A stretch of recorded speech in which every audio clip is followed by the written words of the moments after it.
अब आप बकरीद पर नहीं दे पाएंगे कुर्बानी, कोर्ट ने सुनाया बड़ा फैसला, मुसलमानों में मच रहा बवाल।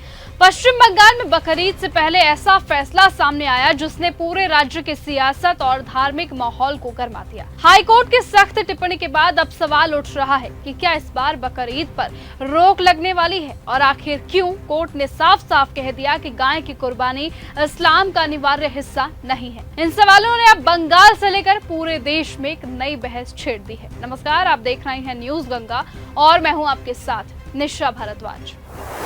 पश्चिम बंगाल में ईद उल अजहा यानी कि बकरीद से पहले जानवरों की कुर्बानी को लेकर बड़ा कानूनी और राजनीतिक विवाद खड़ा हुआ है। मामला तब और ज्यादा गर्म हो गया जब राज्य सरकार की ओर से पशु वध को लेकर नई गाइडलाइंस जारी की गई और अब इसी क्रम में कोलकाता हाई कोर्ट ने भी इस पर सख्त रुख अपना लिया। कोर्ट ने साफ तौर पर कहा कि खुले और सार्वजनिक स्थानों पर किसी भी पशु का वध पूरी तरह से प्रतिबंधित रहेगा। दरअसल 13 मई को पश्चिम बंगाल सरकार ने साल 1950 के कानून और 2018 के हाईकोर्ट आदेश का हवाला देते हुए एक नई अधिसूचना जारी की थी। इस गाइडलाइन के मुताबिक अब किसी भी गाय, बैल, भैंस या फिर बछड़े का वध बिना फिटनेस सर्टिफिकेट के नहीं किया जा सकेगा।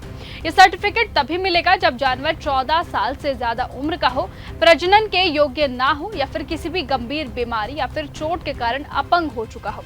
सबसे अहम बात यह है कि ये प्रमाण पत्र किसी एक अधिकारी के जरिए नहीं बल्कि नगर पालिका अध्यक्ष, पंचायत समिति प्रमुख और सरकारी पशु चिकित्सक की संयुक्त कमेटी ही जारी करेगी। लेकिन अगर कोई भी व्यक्ति इन नियमों का उल्लंघन करते हुए पकड़ा गया तो उसको 6 महीने तक की जेल, 1000 रुपए तक का जुर्माना या फिर दोनों कार्यवाही एक साथ भी हो सकती है। अब ऐसे में इसी गाइडलाइंस को चुनौती देते हुए कई याचिकाएं कोलकाता हाईकोर्ट में दाखिल की गई थी, लेकिन चीफ जस्टिस और जस्टिस पार्थ सारथी की डिवीजन बेंच ने इन याचिकाओं को खारिज कर दिया। सुनवाई के दौरान कोर्ट ने बेहद सख्त टिप्पणी की और कहा कि सरकार अपने नोटिस में साफ लिखे कि गाय की कुर्बानी ईद उल अजहा का अनिवार्य हिस्सा नहीं है और इस्लाम में इसे धार्मिक आवश्यकता नहीं माना गया है। ऐसे में कोर्ट ने सुप्रीम कोर्ट के पुराने फैसले का हवाला देते हुए ये भी दोहराया कि सार्वजनिक स्थानों पर किसी भी तरह का पशु वध पूरी तरह से बैन रहेगा।